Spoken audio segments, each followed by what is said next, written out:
Esse é o canal Socialista Socializando, eu sou Ricardo Gustavo.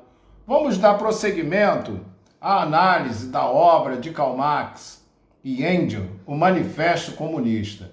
E já aqui no início do vídeo eu gostaria de agradecer os comentários, de elogio.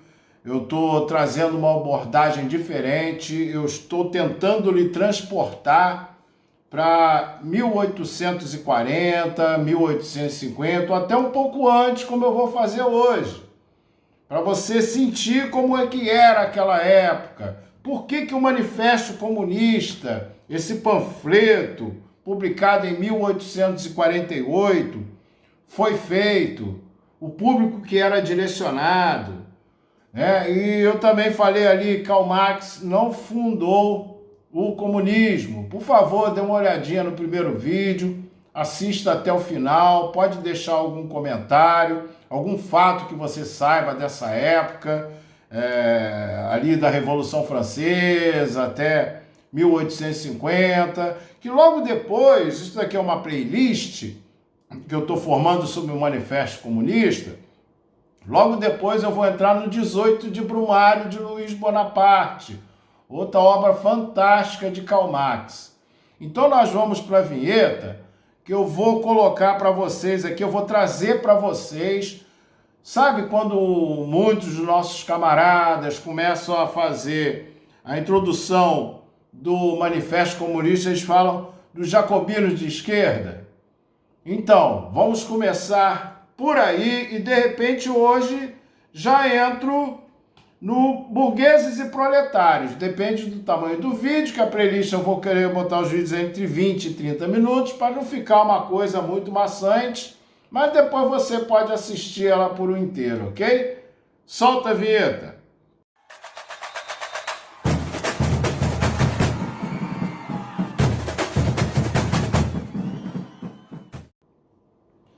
Então, vamos falar aqui dos jacobinos, os jacobinos de esquerda. Não vou falar assim de uma maneira geral, porque tinha o Robespierre, O Napoleão, por exemplo, ele foi preso porque ele tinha ligação com os jacobinos, o irmão de Robespierre, O outro Robespierre, era o nome de família.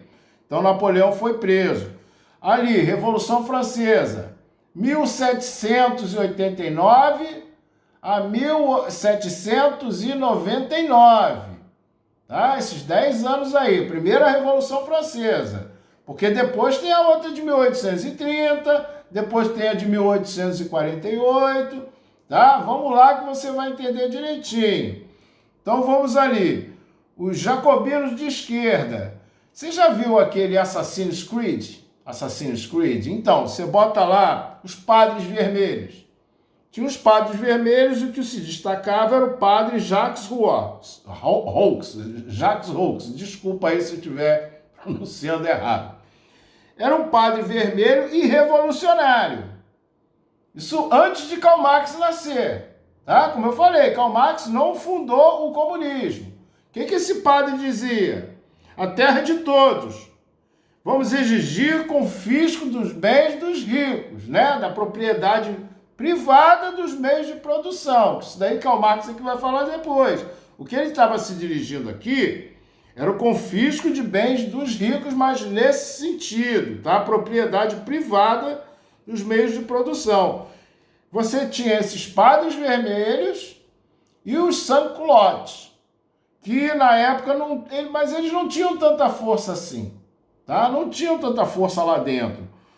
Robespierre, o Napoleão, que você vê os negócios da história, Eu estava falando aqui Richard Wagner, vou voltar a falar dele. Robespierre, quando você vai assistir os filmes da Revolução Francesa, dali ele com a aparência de velho, Bota aquela peruca e tal. Então, ele foi guilhotinado, ele tinha 36 anos, pessoal, tá? Mesma época ali.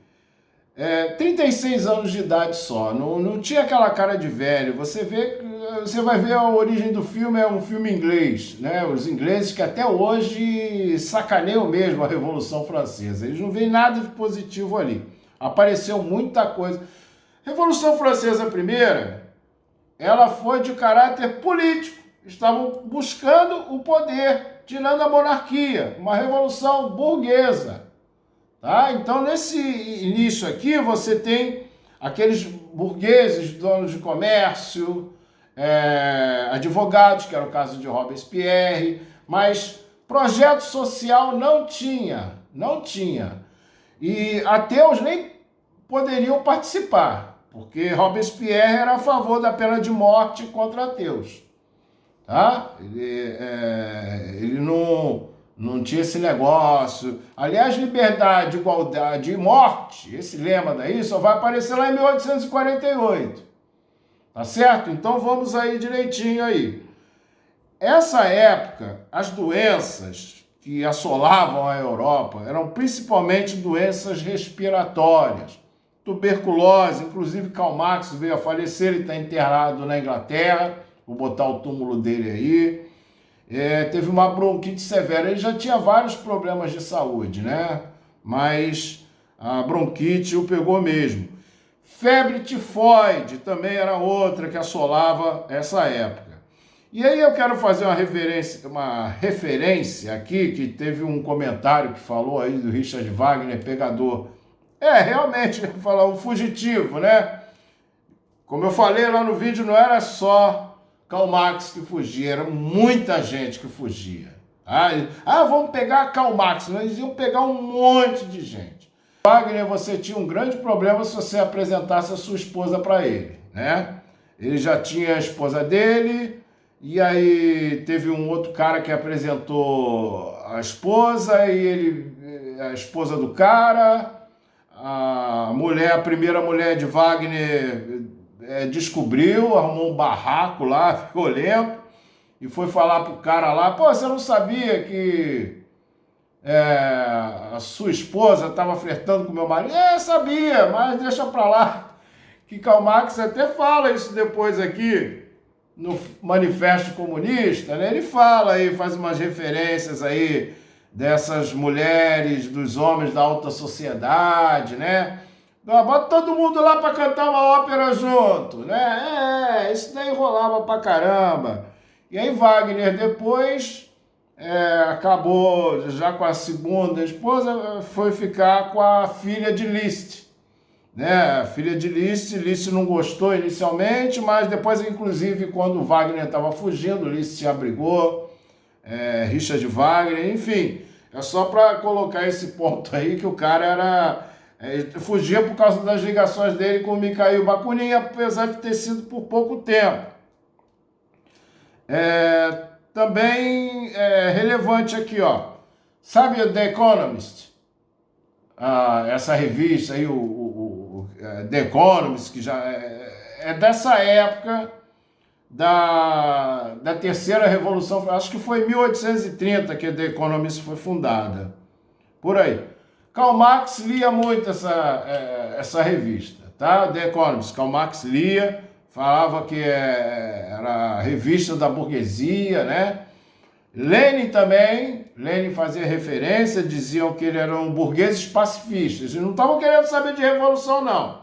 Pelo menos naquela época.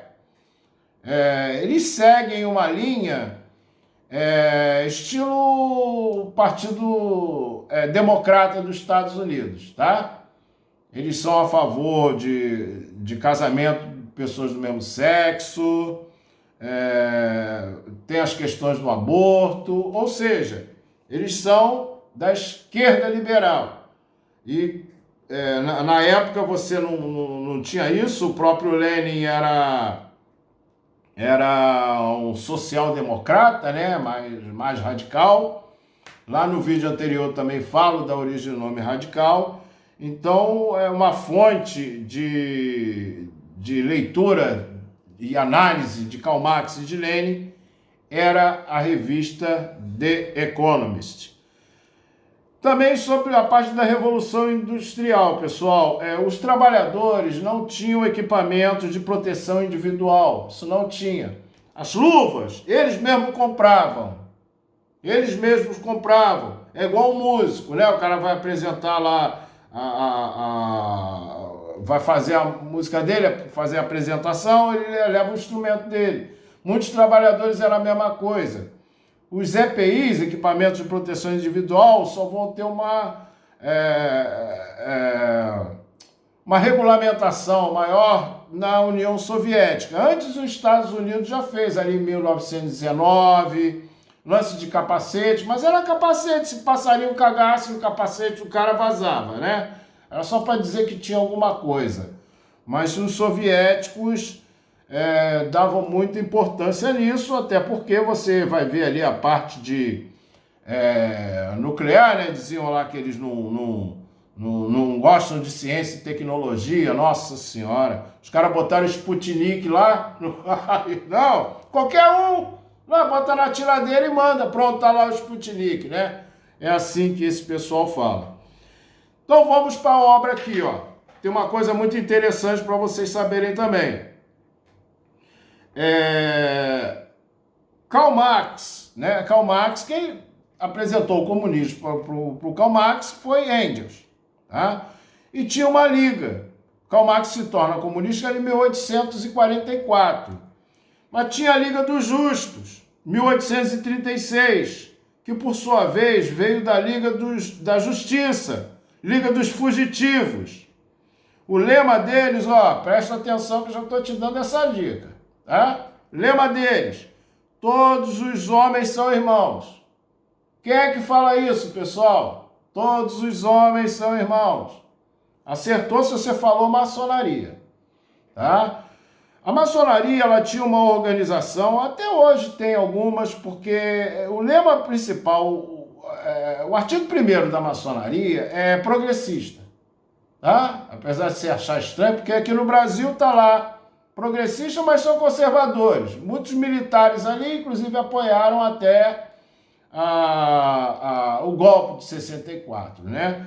Mas tem pouquíssimos maçons aqui no Brasil progressistas, mas tem, né? Durante aí o Bolsonaro apareceu, tinha os maçons pela democracia. Bom, então o Wilhelm Weitling, tá? Importante esse, da Liga da Justiça, que era a Liga dos Fugitivos, Liga dos Fora da Lei, era uma organização revolucionária maçônica internacional. Tanto que depois da Liga dos Justos, ali, quando vai chegar no prefácio da edição alemã de 1872, no prefácio, Marx e Engels colocam Liga dos Comunistas, Associação Operária Internacional. Mas o original lá era Organização Revolucionária Maçônica Internacional. Isso foi mantido. Era obrigado, só tinham maçons e era secreta, tá? Eles mesmos falam aqui, ó. Associação Operária Internacional, que nas condições de então, evidentemente, só podia ser secreta. Encarregou os signatários desde delegados ao congresso realizado em Londres em 1847. Tá? Mas só podia participar maçons? Não, assim como tem movimentos hoje que tem um apoio da maçonaria, mas você não precisa ser um maçom. Mas a origem dessas ligas aqui, de fugitivos, já botavam fora da lei, é maçônico. O Wilhelm Weitling, ele era um alfaiate, essas ligas eram formadas de alfaiates, sapateiros, relojoeiros, operários, né? Ele é que coloca o termo ditadura do proletariado, tá? Foi esse cara aqui, o Wilhelm Weitling. Ele escreveu algumas obras também, como 1843, que Karl Marx elogiava e criticava o Weitling. Fala Harmonia e Liberdade, que foi elogiado por Bruno Bauer, Feuerbach, Mikhail Bakunin. Muitos o chamavam de socialista utópico. Ele é que fez o comunismo primitivo que associava a Jesus Cristo, tá? Na obra 1847. O Evangelho dos Pecadores levou o comunismo de volta ao cristianismo primitivo, tá? Então é muito importante que você saiba disso.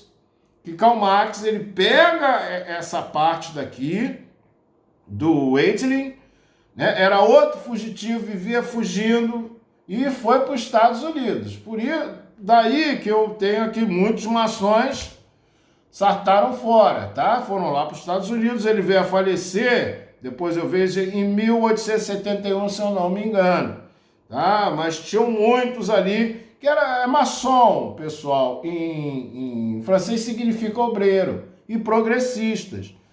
Então, muitas dessas revoluções aqui, eles estavam presentes. Na Revolução Francesa tinha, né? Tinha o Thomas Paine. Thomas Paine é uma figura assim que é amada e odiada. Depois você procura aí. Foi ele que colocou o livro Justiça Agrária, renda mínima, tá? Renda mínima era uma ideia liberal. Isso daqui, eles eram revolucionários liberais, que Karl Marx aqui fala depois do pessoal que trata da burguesia, que desempenhou na história um papel eminentemente revolucionário. Mas esses aqui eram mais liberais.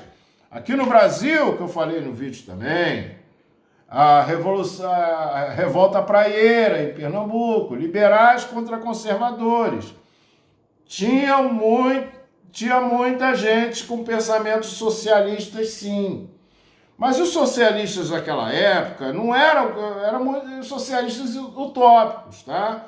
Não tinha assim que ia dizer dos comunistas.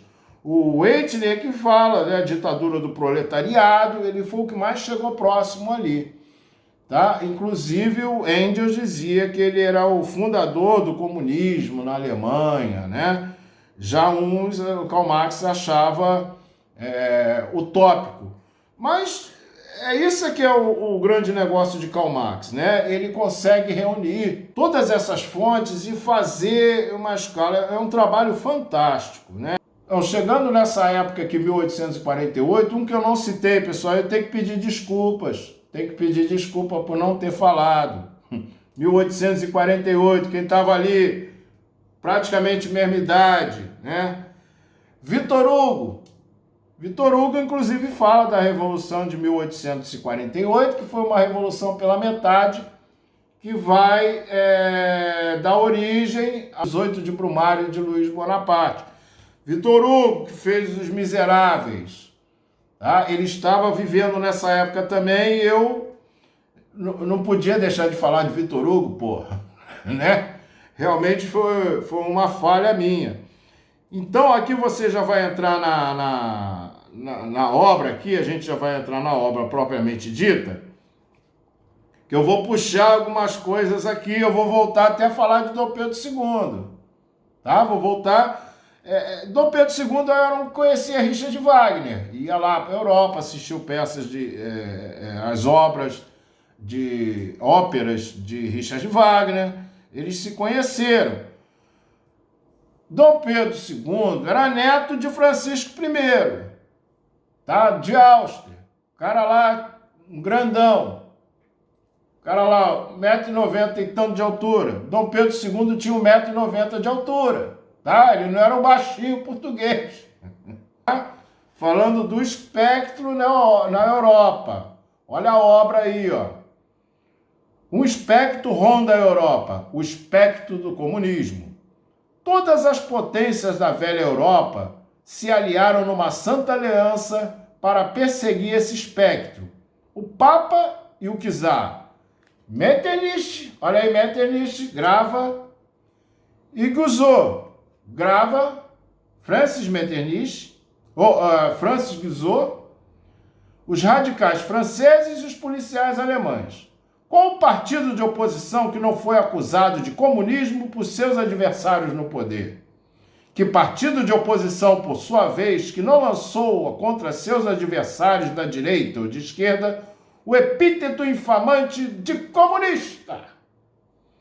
Desse fato decorrem duas conclusões. Primeiro, o comunismo já é reconhecido como uma força por todas as potências da Europa.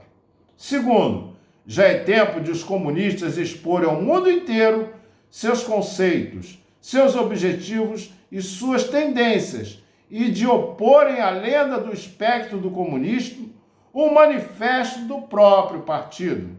Foi com esta finalidade que comunistas de diversas nacionalidades se reuniram em Londres e redigiram um manifesto, apresentado a seguir, o qual será publicado em inglês, francês, alemão, italiano, flamengo e inglês. Então, quem pediu para eles fazerem a origem da obra, como eu falei aqui, foi a Liga dos Comunistas, que antes era a Liga dos Justos, que antes era a Liga da Justiça, ali formado por maçons, tá? Que deu origem a isso aqui. Aqui em cima, ó, o Papa e o Czar, Metternich e Franz Guizot, tá? Metternich. Na verdade, esse não era o nome dele, que ele virou Príncipe de Metternich, que é a Saxônia. Ele era um consultor, um chanceler de Francisco I, avô de Dom Pedro II. Tá? Por isso que eu falei para vocês gravarem isso. Um cara bem inteligente, Francisco I. Ele forma uma santa aliança para perseguir esse espectro. Ele formar uma santa aliança ali com o Papa, com o Czar, para eliminar qualquer tipo de manifestação, de forma brutal mesmo. Como eu falei já, nessa época, não tinha bala de borracha, não tinha gás, não tinha spray. Eles iam com bala de verdade, iam com saibro, como aconteceu aqui no Brasil em 1917. Tá? Então, era a forma brutal que eles lidavam com isso. Muitos trabalhadores perderam suas vidas.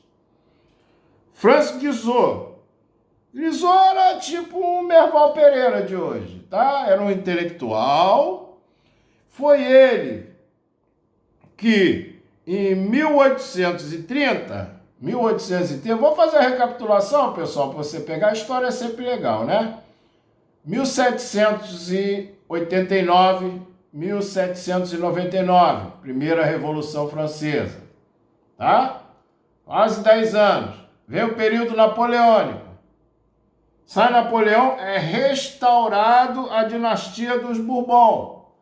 Luís XVIII, irmão de Luís XVI, que foi guilhotinado, assume. Napoleão volta. Luís XVIII sai correndo. Sai correndo. Napoleão morre. Assume Carlos X, outro irmão de Luís XVI. É porque eu estou falando isso porque dá aquela impressão que na Revolução Francesa mataram as famílias todas, né? Não. Essa era a pena, gente. Era a pena da época, era a guilhotina. Se fosse hoje, não seria assim. Seria uma outra prisão, mas não seria dessa maneira. De repente, nem teria nada. Mas você tem que... o materialismo histórico, dialético, você tem que analisar isso aí. Tá? Depois a gente vê o tema de outro vídeo. Mas era assim que eles lidavam com esse tipo... A condenação era essa. Então, Carlos X cai, porque ele estava querendo restaurar a monarquia, inclusive querendo indenizar os nobres e o clero. Tá? Então, Carlos X cai, em 1830. Essa de 1830 é que tem o quadro de Eugène de Lacroix. Tá? O quadro da Revolução Francesa que você vê, né? Aquele bonitão que está no Museu do Louvre, é de 1830. Não é da primeira Revolução Francesa, não. Que tinha os jacobinos de esquerda, do Assassin's Creed, do Padre Vermelho, os Padres Vermelhos, né? Esse daí é de 1830, que assume o rei burguês Luís Filipe I. Luís Filipe I assume e fica lá até 1848, mas o pessoal estava querendo exigir mudanças, porque a primeira Revolução Francesa, pessoal, era só de caráter político, não tinha nada base social. Então os socialistas aparecem mais para o poder ali depois de 1830, tá? Antes era só aqui os Padres Vermelhos que faziam essas exigências, mas não tinha muita força política.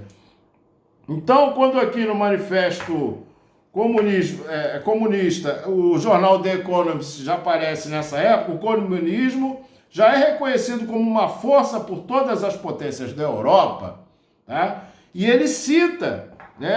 Lenin cita ele que eles não gostam de revolução. Não, peraí, pô, vamos dar alguma coisa aí para os caras, entendeu?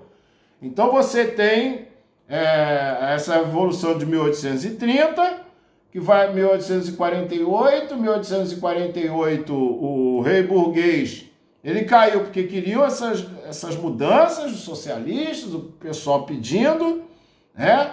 E aí que gera o golpe de Luiz Bonaparte, porque olha, Guizot, Metternich, Guizot, que era o conselheiro lá de Luiz Filipe I, o pessoal reclamava lá, cadê o voto universal, o sufrágio universal? Não, mas já tem. Não, o que tem é o voto censitário. É só, tem que ter dinheiro. Então, enriqueçam-se. O cara mandou essa. Acabou com os banquetes, tinha os banquetes dos liberais, do pessoal socialista. Os liberais socialistas, até que nessa época, tinha um outro inimigo lá. Na verdade, tinha os liberais ali que já estavam virando proletários. E estavam meio que se sentindo bem ali, né? Quer dizer, aí já, só não sabia que é mais ou menos igual hoje. Tem uns aí que são liberais, são a favor de privatização, então já estão proletários, né? Essa classe média aí, que acha que ainda está por cima, nada, o cara já está pobre, né? Então era mais ou menos o que acontecia ali. Então teve o Luiz Bonaparte vai assumir, Luiz Bonaparte assume e depois a gente vai lá para o 18 de Brumário de Luiz Bonaparte. Então, já no início aqui de burgueses e proletários, então ali em 1848, que teve um verdadeiro massacre, né, dos operários em junho de 48, que depois vai dar origem ao 18 de Brumário de Luiz Bonaparte, né? O Karl Marx faz muita menção sobre esse massacre. Foram mais de 3 mil trabalhadores mortos, tá? Mais 10 mil mandados aí para os outros lugares. Foi um massacre mesmo, tá? Então, esse daí é o conceito da época. Então, ó, pessoal, já estou chegando aqui com mais de 20 minutos o vídeo. Então, na próxima, ó, fica aí ligado se quiser deixar algum comentário relevante que você saiba sobre essa época, coloca aí, tá? Então, na próxima, vamos entrar aqui, burgueses e proletários, tá? Você já sabe lá, burgueses, Faria Lima contra o povo brasileiro, tá bom? Então, deixa um comentário aí, compartilha o vídeo e até o final da semana eu vou fazer uma outra parte aqui dessa playlist aí, tá bom? Muito obrigado.